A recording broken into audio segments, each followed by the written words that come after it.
Alrighty, think we're live for another new comic book weekly. You guys know the drill, man. Every single week, coming at you guys with my weekly pull list, all the comics I'm pulling this week. We have some comic book reviews, of course, everything I read the last week for New Comic Book Day. Got 11 things to review for you guys. Let's start off with that weekly pull, though, okay? So let me know. What are you guys pulling this week? Of course, it is New Comic Book Day for December 3rd. As you guys can see, we got 12 pulls this week. A little bit of an asterisk on that. As you guys can see, Absolute Green Lantern is still on my pull list. I'm not sure if my shop will have one for me or not, but I've told them to drop the series. So in theory, this will be the last one, or they've already dropped it off my pull and I don't need to worry about it. But you guys can see, $54.88. Comic Geeks is cool because it tells you your budget as well as helping you keep track of the upcoming releases. But the budget's really helpful if you guys are trying to budget your comic book every single month, dude. So yeah, let's get into the weekly pull list for December 3rd. Like I was saying, Absolute Green Lantern number 9. That is probably not going to be on my pull list. Wasn't liking the Green Lantern series, man. The Absolute one. Thought it was a little bit too slow. The way that Al Ewing was telling the story, not the biggest fan of the way he was telling the story. I think the art from, well, I guess there's a different artist on this one, but the previous issues had artist Lindsay down there. You guys see Janoy Lindsay. Thought that's a great look for Green Lantern. But yeah, just not the biggest fan of this Absolute Green Lantern series. So let's move on to the stuff that I'm actually pulling. All right. So Adventures of Superman, the Book of L number 4. This is Philip Kennedy Johnson's series. It's a continuation of his Warworld saga. So if you guys caught that, dude, set the tech in the chat. It says he just read 2 issues of DCKO or DCKO issue number 2, and it's so good. Dude, I'm liking DCKO, and I think there's some DCKO releases this week as well that we'll get into, talk a little bit about. But Adventures of Superman, the Book of L. So if you guys read his Warworld saga, this is a direct continuation of it. I'm having a ton of fun with it. It's Superman.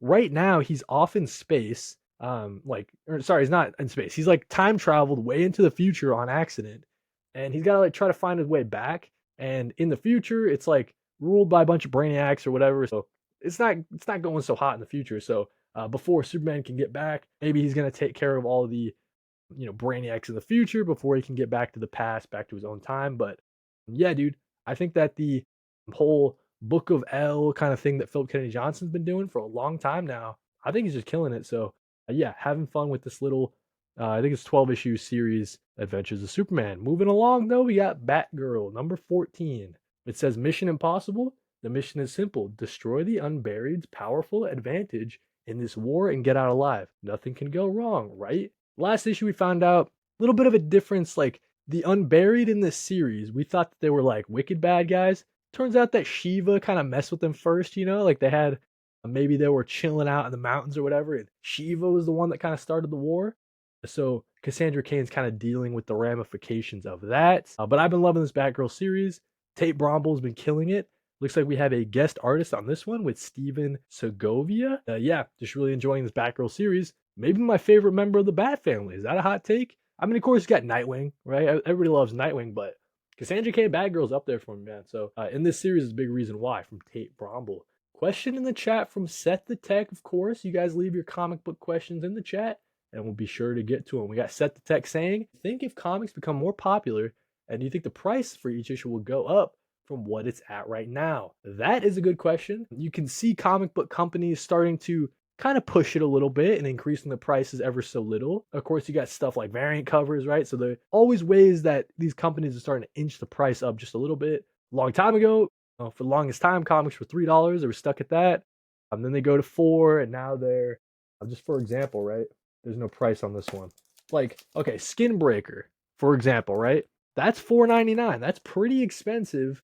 So comics kind of jump from the $4 to the $5, and it's kind of getting out of hand, not gonna lie. So yeah, dude, will comic prices go up? I could see it, but I really think you're gonna run out of like runway. You know what I mean? Like you can't increase it to $6 an issue, right? Like that's just crazy. At the $5, it's already starting to push it. So yeah, I don't know. You know what though? I will say digital comics should be way cheaper. So if you buy something on digital, it should cost you like $1 or $2 versus like $5. Yeah, I don't know why digital comics are the same price as like physical editions. I think that's crazy. But yeah, futures, I don't know what's going to go on in the future if the price will go up. I'm not sure. Hard to say. Southside Ronin said he just left his LCS, and the comic book guy left Superman v Adam out, prepping for a new comic book day.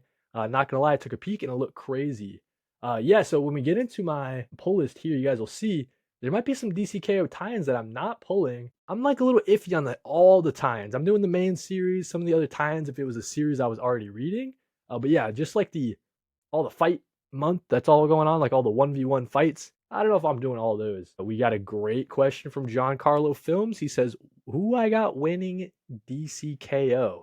That is a good question. You know what, though? I don't know who exactly died or didn't make it through round number 2. So I'd have to check on that to see. But I want to say it's gonna be a villain, just because I feel like I don't think it's gonna be Superman. You know what I mean? Like I feel like that's too on the nose. Yeah, who do I see winning DCKO? I'm not sure. I'm not sure. But yeah, so those are some questions, guys. If you got any more comic questions, leave them in the comments. Well, we're talking about Batman #4. I've been loving this Batman series from Matt Fraction. I think he's killing it. Having a ton of fun reading. Like the focus on Tim Drake Robin as well is really appreciated. It says here, organized crime in Gotham has become really, really organized. So we see, I think it's the introduction of a new villain. We got the Minotaur coming in. So Matt Fraction taking a crack at a new Batman villain. Of course, you got Jorge Jimenez on the art. Just a fun series. Everybody's pulling this, I'm sure, right? So Batman, the new ongoing series, been a ton of fun from DC. Southside Rowan, and he says his guesses are Lobo, Aquaman, and Superman to win the DCKO tournament. I could see Aquaman winning. He's been getting like a lot of love recently from DC, like his ongoing series. He got like upgrades with the powers, right? So with the whole absolute powers, the power switching and stuff, he's got a pretty good upgrade. He can control water and stuff now. So that's a good pick. I could see Aquaman winning. Guy Gardner JK said the text said could be. I don't know. All right, so in terms of the pull list, right? So of course we're pulling Batman #4. That's gonna be a ton of fun. Birds of Prey 28. I think this is the conclusion, dude. Sad to see it go. Oh wait, where'd that? Birds of Prey. I think it's over with issue 28. Got Basri coming back on the art. Sad, dude. So, okay, it says right here. Don't miss the final issue. One last mission, one final fight. No do-overs, no second chances. So yeah, dude. The unreality is collapsing and threatening all of Gotham. And yeah, dude, loving this Birds of Prey series. Too bad it's ending, dude. Hopefully you guys check it out in a trade. Hopefully you guys check it out in DC Universe Infinite. Because I was having a ton of fun. Sad to see it go. But of course, Kelly Thompson concluding her Birds of Prey series. Excited for that. KO Knightfight #2. So we know that Batman, he like died in the DCKO event, right? He didn't make it to the actual tournament. Batman's got a little side quest going on. He's fighting a bunch of versions of Batman, like alternate timelines kind of thing. It's kind of weird what's going on. We'll have to see if it can be a little bit more clear with issue #2.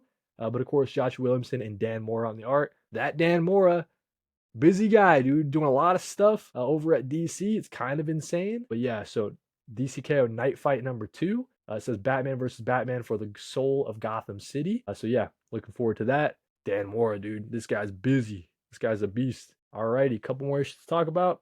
Fantastic Four #6. So it looks like in this one, it's more of a full family affair. Actually, it looks like The Invisible Woman Part 1. But the last issue didn't really focus on the guys so much, really focused on Sue Storm, Ben Grimm's wife, and then we're hanging out with Black Cat doing a little side issue kind of thing. But it looks like this one, Primophile aliens have invaded Earth. Plan, stop the planet's rotation so the same side always faces the sun, and then colonize that boiling, deadly side for themselves. So it looks like the Fantastic Four is going to have to save them. We got Ryan North and Humberto Ramos, of course. I think they've been killing this Fantastic Four run so far. Obviously, it's Ryan North continuing his Fantastic Four. They kind of did a little new volume kind of thing. Marvel likes doing that. But yeah, I'm glad that I've been pulling the Ryan North series. A lot of great sci-fi goodness, right? So yeah, can't go wrong pulling some Fantastic Four. G.I. Joe #15. This is Dreadnought War Part 3. I recently reread G.I. Joe and caught all the way up to Dreadnought War, and I've been loving it, dude. G.I. Joe is by far my favorite kind of section or side of the Energon universe. You know, you got Transformers, you got Void Rivals, and stuff like that, but I've been saying for a long time, G.I. Joe is my jam. I really like the kind of like spy espionage kind of take for this G.I. Joe series, and Joshua Williamson, Tom Riley, Jordy Belair, and all-star creative team there. So yeah, Part 3 of the Dreadnought War. Excited about that. Giant Size Criminal, dude. Okay, so this is cool. The first criminal single issue in over 5 years. Arrives on the eve of the streaming TV series premiere. So, yeah, if you guys didn't know, there's a criminal series coming out on Amazon Prime, I think. So, to celebrate, Giant Size Criminal is coming out. Ed Brubaker, Sean Phillips. I think that Jacob Phillips is also coloring this one. So, the gang's all here. And then I guess it also comes with a tabletop RPG module written by Kieran Gillen. Okay, and then it's got some behind the scenes from the Criminal TV show, a fully illustrated guide to the world of Criminal and its key characters. So yeah, this is like a little one shot, a little Criminal news series with some extra bits in the back. And then next year, actually, it's Ed Brubaker, Sean Phillips. They're bringing us next year. It's called, I want to get this right. I don't know where it is. Oh no, okay. Is this it? No, that's just a reprint. I don't know. They're doing a new hardcover, but it's not here on the app. So I don't know what's up with that. But more Criminal coming next year is the point I was trying to make. All right, Cheeky Devil says started Sacrificers last week. Just cracked open Volume 3 on Hoopla. So good. Am I reading this series? So I read Volume 1 in a trade. I know that Kai Bucks has been giving it its praise. Also, if you guys didn't check out the top 10 list, top 10 comic books in November, I did with Kai Bucks, posted that yesterday. Ton of fun on that one. But in that one, he talks about Sacrifices that actually made his top 10 list. So Kai's been telling me to read Sacrifices and catch up. So I have to at some point. I know it's really good. I like that volume number 1. I'm a big fan of Rick Remender. I think the art is really strong in Sacrifices too. So I'll catch up at some point. And then you also say, good day. Haven't read any Brubaker. Shame on me. What would I recommend? Dude, can't go wrong by starting with Criminal, dude. Criminal's not my favorite Ed Brubaker, Sean Phillips series. It's actually Fatale. So if you get a chance to read Fatale, that one's awesome. It's kind of like a horror. It's like Criminal, but like horror and like magic, kind of, right? So Fatale's pretty cool. Really strong female protagonist. Really fun there. Um, yeah, I mean, you can't go wrong with his Reckless series. I like Pulp a lot if you're into cowboys, right? So Pulp was really good. Ton of great Edward Baker and Sean Phillips stuff, dude. I've been reading a ton of it. All right, let's continue. Oh yeah, so JSA. I don't think this will be in my pull list. I told my shop to drop it. Hated doing that, man. That was like pulling teeth because I'm a big fan of Jeff Lemire, and it's not like I disliked the first 12 issues. It just took a lot to get there, right? Like when they finally had the battle with the Injustice Society and they stopped all the monsters from coming through the portal and everything, right? It's good stuff, but it's like, man, you took a long time to get there, Jeff. And I don't know if I can ride with you on another journey like that, you know? So I'll catch it on DC Universe Infinite. But yeah, I don't think JSA will be in my pull box. We'll have to see. And then Cheeky Devil also says, thanks, mate. I'll pitch these to my book club. Dude, yeah, if you pitch them like volume 1 of Fatale or something, or I guess it for it's a book club, maybe something shorter. Like if you guys did like Reckless book 1, like I think people would really love that. Reckless is pretty cool. And that's a nice short read. You can read the next like entries in the Reckless series, but if you just read like that first one, that should be pretty good for your book club, dude. That'd be pretty cool. All right, so JSA might not be picking that up. 2 more things to talk about. Ultimate Universe 2 years in. So if you guys haven't been keeping up with the Ultimate Universe, it's probably, well, I really like the Captain America series, but the Ultimate Universe is probably the strongest thing coming out of Marvel. So we have their 2 years in. It's like a little one shot. The last one shot gave us some insight on the Makers Council and the Hand organization run by an evil Nick Fury who's working for the Maker. It's kind of like a behind the scenes on that side of the Ultimate Universe. I'm not sure what this one. Don't miss the dawn of many new characters, including Ultimate Daredevil. So that's pretty cool, guys. If we're gonna be seeing Ultimate Daredevil, that's really cool. I didn't know about that. But yeah, just like the Ultimate Guardians of the Galaxy. Like I think we saw them like very briefly in one issue, right? So I want to know more about this Ultimate Universe. So I'll be sure to pick up this. Especially the cosmic side of the Ultimate Universe. We haven't really gotten too much into that, as we see here. This looks like Ultimate Daredevil to me, dude. Kind of an interesting costume. You can see, I don't know, is Matt. That's a weird costume. I'm not that into that. I'm not the biggest fan of this Daredevil costume, but we'll have to see. Maybe it'll look better on the page, right? Set the Tech with another question says, have I read other JSA comics from a couple years ago? So I read the One by Jeff Johns, the one that was like, man, when that was coming out, that was trying to be my first JSA series. So many delays. Jeff Johns was doing some Ghost Machine stuff, so I think he was 1 foot out the door on DC, right? So his JSA series was like wicked delayed and it wasn't the best and it was kind of confusing, convoluted. So that wasn't a good first JSA series to read. I think that the Jeff Lemire JSA series is a lot better and easier to recommend for sure. So yeah, this JSA series just a little slow for me, but if you're into JSA, you're pulling it, I'm sure, and you're loving it. Because I think Jeff Lemire has a good sense of how to write the JSA. It's just a little bit too slow overall of a series. But yeah, I gotta read like the old stuff, dude. Like it's not JSA, but I have like some. I gotta read some Teen Titans next year, and then I gotta read some of Jeff Johns' like early JSA stuff before he came back a couple years ago to do like quick little like 12 issue kind of thing. But yeah, anyways, I think the last thing we're talking about, yeah, The Voice Said Kill #4. This is like a crime and noir series, takes place in the Bayou of Louisiana. It's got great artwork from Vanessa Del Rey. So you're looking at the cover here, give you guys a sense of what art to expect. Vanessa Del Rey with that very painted, very, much packed full of detail. So I like her art style a lot, Vanessa Del Rey. Not the biggest fan of Cy Spurrier as a writer. He's writing this one very wordy, not the biggest Cy Spurrier fan, but want to continuing finish out the series because I'm a big fan of Vanessa Del Rey. And that'll be it for weekly pull list, man. So everything I'm pulling this week, like it says here, there's 12 things, but I don't think Absolute Green Lantern will be on my list, and I don't think JSA will be on my list either. So probably 10 pulls this week for New Comic Book Day. Probably putting me around, what would that be like? Maybe like $45 spent. So yeah, that's what we're looking like for New Comic Book Day, December 3rd. Now let's get into some weekly comic book reviews, man. Okay? We got 10 things to review. Oh wait, actually maybe it's 11. I forget. Let's see. What's the first thing? What's the best thing that I read all last week? Let's start off with Absolute Wonder Woman, okay? Maybe not the best thing I read last week, but we're gonna talk about it first. Absolute Wonder Woman is great. This is the part 2 of that little kind of mini arc where we find Diana fighting like an electric version of herself.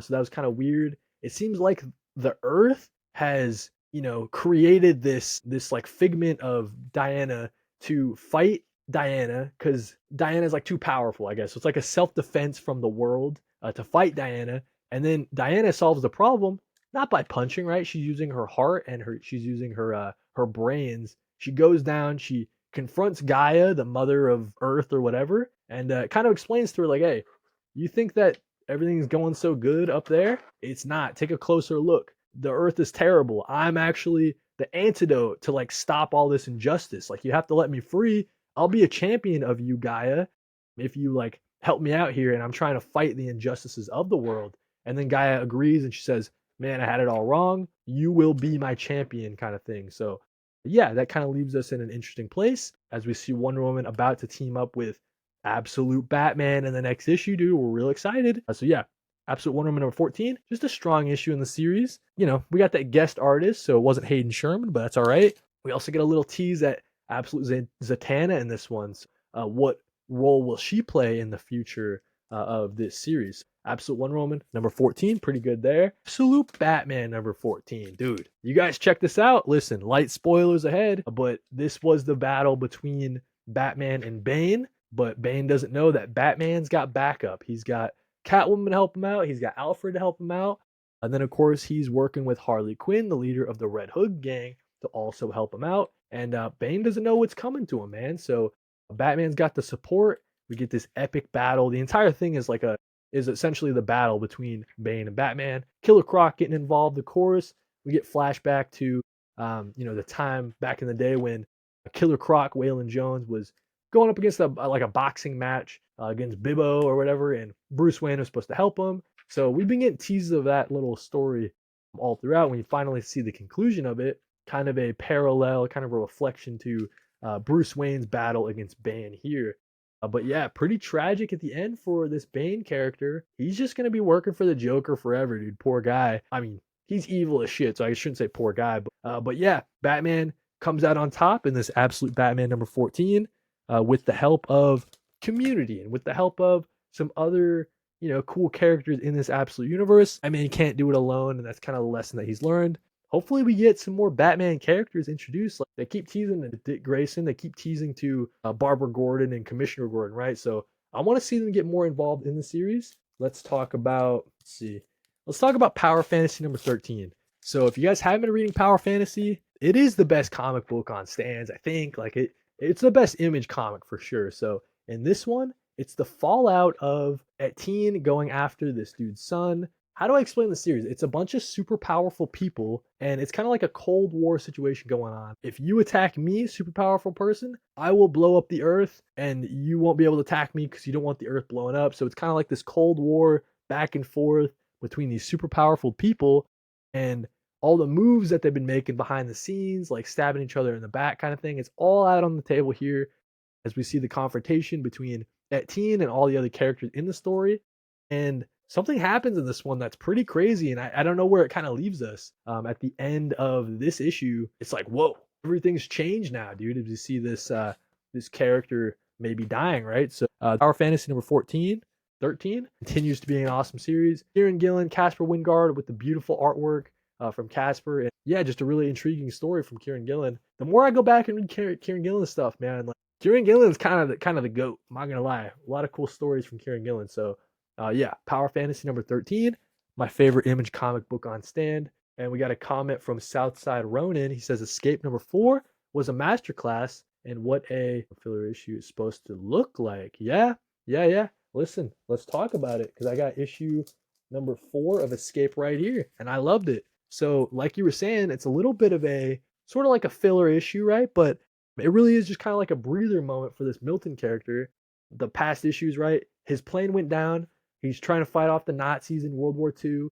His plane went down and he's behind enemy lines. So he's got to finish the mission. So it blows up like this it blows up this giant like weapon that the Nazis are going to be using. So that's his mission. He has to blow this thing up even though he's behind enemy lines. And we see that he's been kind of taken care for from this, German, supposedly an enemy. And he's kind of learning the other side of it, right? Like, hey, the enemies, right, as you've been told and all the propaganda says, a lot of times they're just people. Like this guy is just living with his kid, trying to keep his kid safe. It just so happens they live in Germany, right? But they didn't have any say on, what happened to their country and the Nazis kind of uprising and taking over. So it's kind of like Milton getting a taste of dose of reality. Like he's trying to see the behind the scenes on what the other side is like. And yeah, really compelling stuff, really emotional. Even though it wasn't as action packed as past issues, it's still great stuff from Rick Remender and Daniel Acuna. On the art, dude, is so crazy. What's a good example? Like right here, just the color palettes used, right? So like some like purpley blues into some like orangey, yellowy reds, right? So I think that Daniel Acuna is really killing it on this series from an art side, and then just the setup and the premise is just so cool. As we see this anthropomorphic bear behind enemy lines, trying to escape, name of the title, but he's also trying to blow up that big weapon to, save and end the war possibly. So that's kind of his goal. But yeah, Escape's been great. Let's see how many more issues to talk about. We'll blast through the rest of them pretty quick. DCKO number 2. Someone mentioned it earlier. So DCKO, I've been liking it a lot. DCKO as an event has been pretty fun. And this one, it's like the round 2, and we see a bunch of the people in the tournament. They have to go out and collect these artifacts, these really powerful DC artifacts. The last one to get one of these items will kind of end this round, and then everyone who doesn't have an item will die and not make it on into the tournament. So it's like this big all-out race battle to try to get all these artifacts as fast as possible so you can move on to the next round. As we see Lex Luthor and Superman kind of going at it. It's just fun stuff, man. Like DCKO as an event, I was really kind of cautious and wary on how it would work, but they cemented it. DCKO is so fun. Let's see what happens like in the future with, I don't know, like Samantha the Bear and Homelander and Vampirella, like all these characters coming in. But so far, they haven't steered us astray. I think DCKO has been a lot of fun. So yeah, fun for a DC event for sure. Like coming from someone who's read Lazarus Planet and Beast World and all this other stuff, right? Night Terrors, right? So like this event is way better than all that stuff, dude. So yeah, DCKO, pretty fun there. Let's talk about the Invisible Man. Nice conclusion to this Universal Monsters series, as we find out that we thought he might have been murdered last issue, but the main guy, the scientist guy, he's kind of going crazy. He thinks that the kid who he turned invisible is going to go after him. And listen, he's not wrong, but the scientist dude has turned himself invisible in the meantime.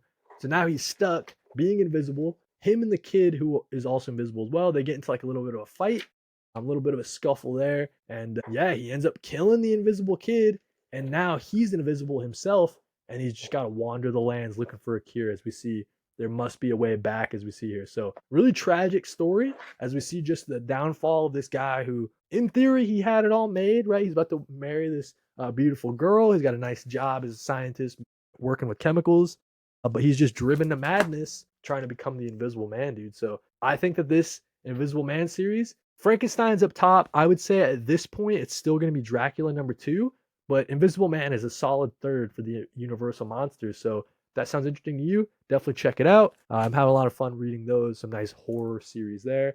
Let's talk about Geiger #18.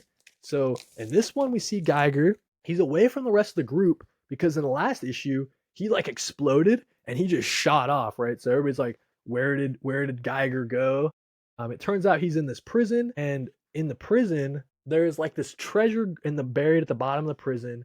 We got a guy who's trying to break into the prison. We have a warden who used to be an inmate who's running the prison.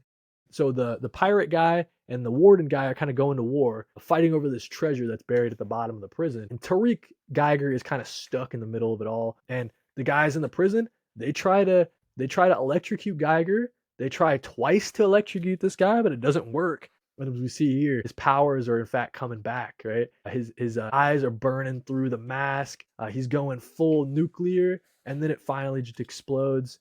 And yeah, some great kind of action, great examples of the artwork in this series. I don't know how they get this stuff so green. Like this, it looks nuclear on the page. It's really cool. So yeah, Geiger continues to be an awesome series. And then as Geiger is about to become like so radioactive that he's gonna just blow up and possibly die, we see who comes to his aid, hands him the boron rods. It's of course his dog Barney, right? So of course, dude, had to save him, man. So yeah, just a really touching issue at the very end there, but just a really great example of the art in this series, like the action-packed nature of it. Geiger as a character is really cool, and I've been loving this series out of Ghost Machine Image. Might be my favorite Ghost Machine title. I've been saying that for a while, dude. So yeah, Geiger #18. So great to be reading this month to month now, dude. Not being behind. Breaker #3. A little bit of a downgrade from issues 1 and 2. It's just like, I don't know. For me, the artwork in this series is kind of doing all the heavy lifting. So it's a Robert Kirkman written series. It's all about this tribe. You know, they are living their lives and they have a way of doing things. And this guy becomes the chief and he's starting to switch it up, starting to be more smarter about how they do stuff, right? Like, hey, why don't we set traps to kill these animals, right? Instead of going out and possibly dying in a hunt, why don't we trap them, dude? And we can just have food for days. But some people in the tribe are not down with the way he's trying to change things. It's not the way we do it, right? So they're getting mad at him. And this chieftain guy is sort of aging as well. And at the very end of this issue, someone with different ideas on how the tribe should be working confronts him and says, hey, I want to be the chief. And in this world, if someone challenges you to be the chief, you got to accept it, right? So in the next issue, challenge is made. We'll see this older chieftain guy going up against this like younger buck dude to see kind of the future of the tribe will be set, right? So Skinbreaker #3, it's just got this great David Finch artwork doing a lot of the heavy lifting, but pretty solid story from Robert Kirkman. Not my favorite thing on stands, but that artwork is really cool. Let's talk about the DCKO tie-ins real quick. So we got the Superman one issue with Superman #32. And then we have the DCKO tie-in Justice League Unlimited issue 13. So issue 13 of Justice League Unlimited followed the Terrific 10, as you guys can see here on the cover. This is a group of time-displaced superheroes from all different points of time. They all kind of come together. They can't go back home right just now. And Mr. Terrific's like, hey, why don't you work with me? Join the Terrific 10, and we can go on missions that no one else can go on because, they might die, but essentially these Terrific 10 members are expendable.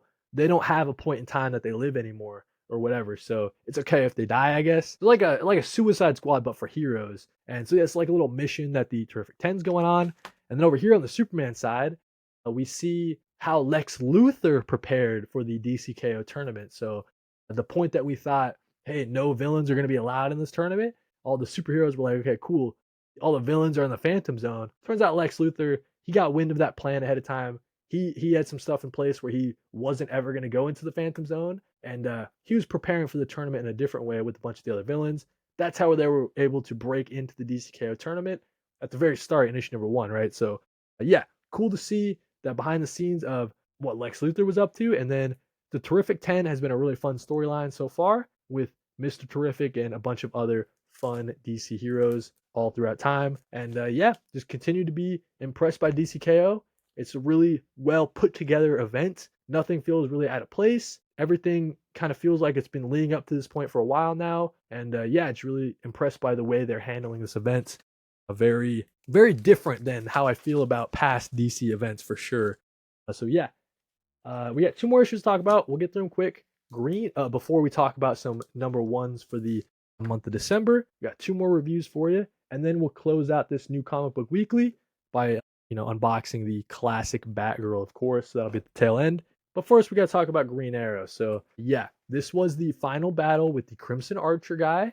As we see Green Arrow, he's joined by Speedy, and he's joined by Speedy's daughter to take down this Crimson Archer. And I just love it, man. This is artwork from Montos. It's such a great look for Green Arrow and great writing from Chris Condon, like great family stuff as well. Maybe at times we're a little bit worried that the family stuff was taking a little bit of a back seat in this Green Arrow run, but Chris Condon just shows, hey, I can write the family stuff too, as we see here, as we see Speedy, Green Arrow, and his daughter. Excuse me, got a little bit burp. But yeah, I don't know. Green Arrow's been awesome. Sad to see it go. Sad to see it ending. And yeah, dude. Well, I got 1 more issue before this ends for good. But yeah, I think the Crimson Archer guy was pretty evil, pretty cool villain, cool villain design as well too. But yeah, Green Arrow issue number 30. Sad days as we see it. 1 more issue left for this awesome. This really was like a top 5 series at DC, and now it's ending. It's kind of sad. And then last but not least, we got Batman, Green Arrow, The Question Arcadia. I'll be honest with you guys, straight up, wasn't my favorite DC Black Label series, or like issue number 1. And maybe I would recommend not picking it up the rest of the series. Kind of hard to say. So the writing, I just felt like it was a little bit wordy at times. I guess like the kind of setup is that like there's this conspiracy going on, and it turns out that all these 3 heroes are kind of tied into it, or they have a little bit of insights into it, and they're all going to meet to help solve the conspiracy. And yeah, I mean, just not like my favorites. The art was cool. I think Gabriel Hardman has a really cool art style, but I don't know, the writing just was not my favorite, and kind of took a little bit to get through all the way. You know what I mean? Like I didn't.